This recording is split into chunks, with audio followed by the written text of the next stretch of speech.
ගොඩක්වත් මතක් කරන්න එහෙම කැමති නැති සිද්ධියක් මීට අවුරුදු දෙකකට විතර වගේ වෙච්ච එකක්.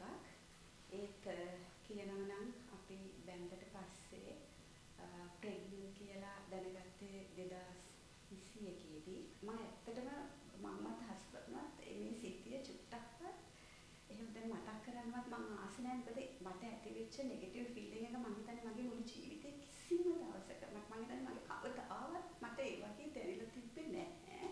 ඒ නිසා මට ඒක හරි අමාරුයි මතක් කරන්න.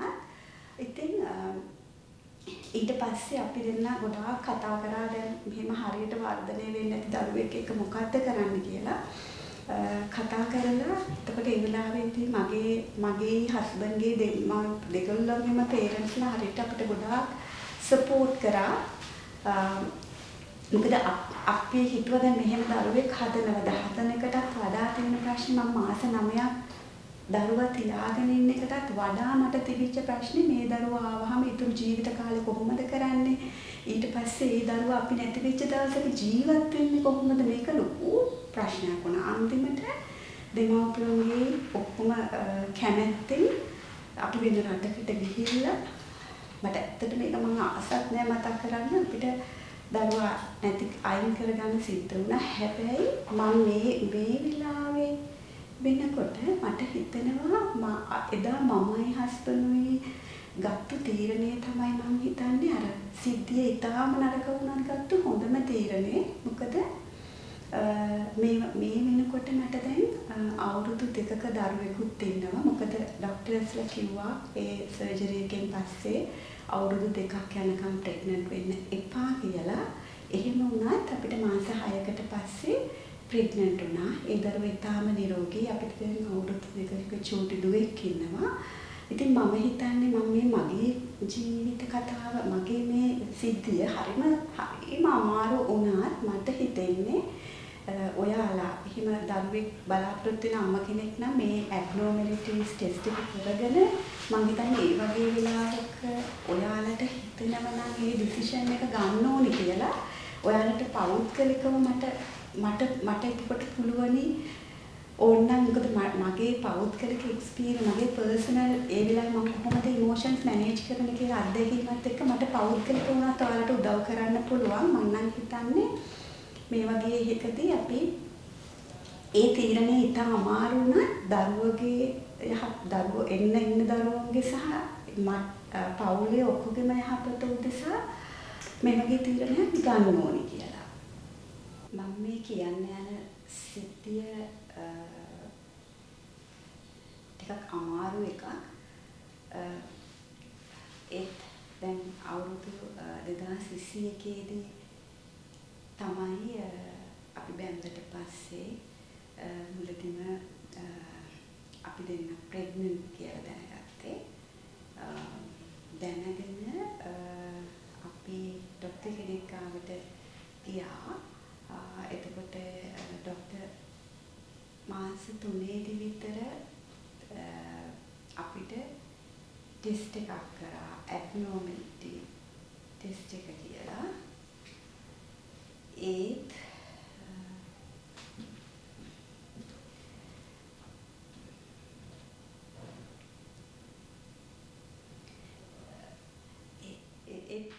ටෙස්ට් එකේදී තමයි අපි මුලින්ම දැනගත්තේ මගේ බබා ග්‍රෝ වෙන්නේ නැහැ. එයාගේ බ්‍රේන් එක වර්ධනය වෙන්නේ නැහැ. ඒ කියන්නේ බබා ඒ කාලෙට හරි විදියට හැදිලා නැහැ කියන එක මට ඒක හරිම අමාරු සිද්ධියක් මතක් කරන්න. මගේ ජීවිතේ පළවෙනිවත් මම අහපු හරිම පුදුමාකාර නෙගටිව් ෆීලිං එකක් තිබිච්ච අවස්ථාවක්. ඉතින් මම ඇත්තට මේක මතක් කරන්න පොඩ්ඩක්වත් මමවත් හස්බන්ඩ්වත් ආස නැහැ. ඊට පස්සේ ડોක්ටර් කිව්වහම මෙහෙම බබා ග්‍රෝ වෙන්නේ නැහැ කියලා අපි පොඩ්ඩක් මේ ගැන අපිත් හොයලා බැලුවා. ඊට පස්සේ අපිට ડોක්ටර් මේක ගොඩක් විස්තර කරලා දුන්නා. ඊට පස්සේ අපි මේක තේරුම් ගත්තා මමයි හස්බන්ඩ්ුයි අපි දැන් මේක තේරුම් ගත්තා මේක ආපහු ජීවිතේ ආපස්සට හරවන්න බැරි සිද්ධියක්. මේකට අපි ගොඩාක් ඉමෝෂනල් වෙලා හරියනවා. ඒ වගේම අපි දෙන්න ගොඩාක් හිතුවා දැන් මෙහෙම දරුවෙක් හරියට හැදිච්ච නැති එහෙම දරුවෙක් එළියට ආවොත් එහෙම වුණොත් එකක් ඒ දරුවා බලා ගන්න එක මටයි හස්බන්ඩ්ටයි විතරකුත් නෙවෙයි අපේ මුළු පවුල් වලටම ප්‍රශ්නයක් වෙනවා.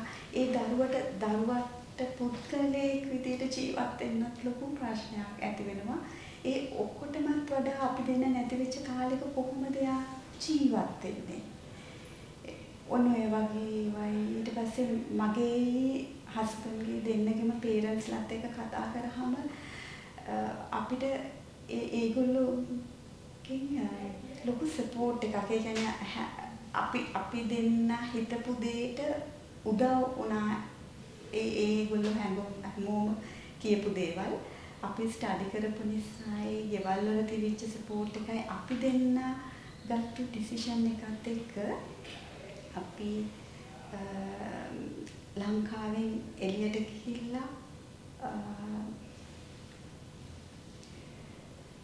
ඇත්තටම ඒ වෙලාවේ අපිට හිතන්න වුණා අපේ මේ ජීවිත දෙකම දිගටම කන්ටිනියු කරනවද මොකද්ද කරන්න කියලා හිතලා අපි තීරණය කරා මේ ප්‍රෙග්නන්සි එක දිගට කන්ටිනියු කරන එක ඒ දරුවට වටින්නේ නැහැ අපිට වටින්නේ නැtei කියලා.